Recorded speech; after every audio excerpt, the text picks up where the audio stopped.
अस्सलाम वालेकुम स्टूडेंट्स, क्या हाल चाल है। अच्छा जी, अब हम कुछ ऐसी चीज़ों को देखते हैं जो हमारे बैंक ने रिकॉर्ड कर ली होती हैं और हमने रिकॉर्ड नहीं करी होती हैं। इससे पहले हमने वो चीज़ें देखी जो हमने रिकॉर्ड कर ली होती हैं लेकिन टाइमिंग डिफरेंस की वजह से बैंक ने रिकॉर्ड नहीं करी होती हैं। अब लेट से हम ये कहते हैं कि भाई हमारा जो ओपनिंग बैलेंस है जनवरी का वो 5 लाख रुपए है 1 जनवरी का, और बैंक स्टेटमेंट में भी वो as a opening balance reflect हो रहा है 5 लाख रुपए क्रेडिट। अब हुआ कुछ ऐसा कि पूरे महीने में हम एज्यूम करते हैं ना हमने किसी को चेक दिया, ना हमने किसी से पैसे रिसीव किए, कोई भी ऐसी ट्रांजैक्शन नहीं हुई, लेकिन मेरी कंपनी का डेबिट कार्ड था, क्रेडिट कार्ड था, एनुअल एसएमएस की सर्विस थी या दीगर कोई और सर्विसेज मैं बैंक से लेता था जिसके कुछ पैसे मेरे सालाना बेसिस पर डिडक्ट होते थे। हुआ ऐसा कि जब साल के एंड का बैंक स्टेटमेंट आया, महीने के एंड का बैंक स्टेटमेंट आया, यानी कि जनवरी का महीना पूरा हुआ,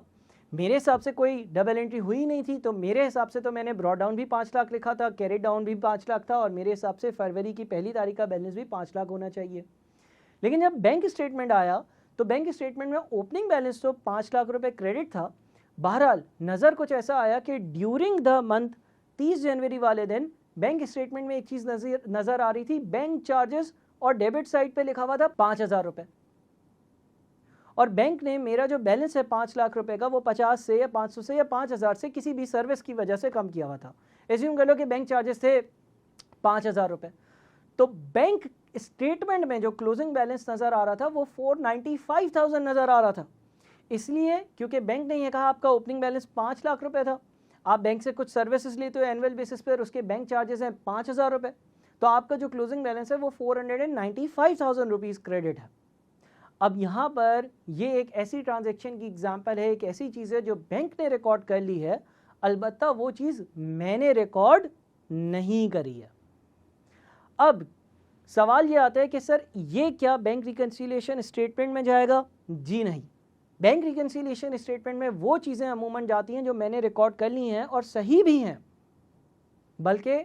बैंक ने रिकॉर्ड नहीं करी। I repeat, bank reconciliation statement में वो चीज़ें जाती हैं जो मैंने रिकॉर्ड कर ली हैं और सही भी हैं और करनी भी चाहिए थी, लेकिन बैंक ने आज रिकॉर्ड नहीं करी क्योंकि टाइमिंग का डिफरेंस आ रहा है।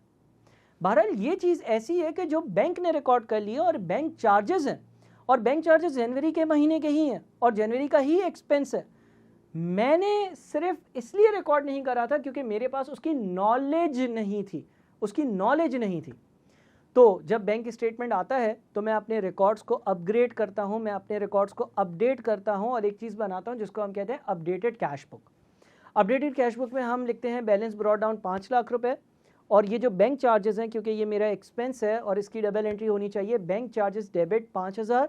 बैंक अकाउंट क्रेडिट 5,000, इस एंट्री को हम पास करते हैं। और इस एंट्री को पास करने का मतलब ये है कि हम अपने जो बैंक अकाउंट है उसमें क्रेडिट साइड पर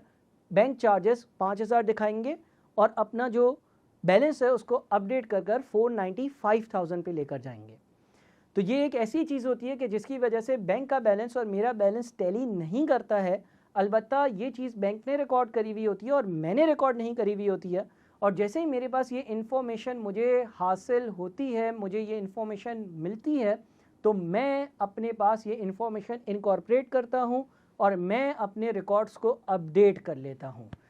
उम्मीद है कि आप लोगों को बैंक चार्जेस का कॉन्सेप्ट समझ आया होगा।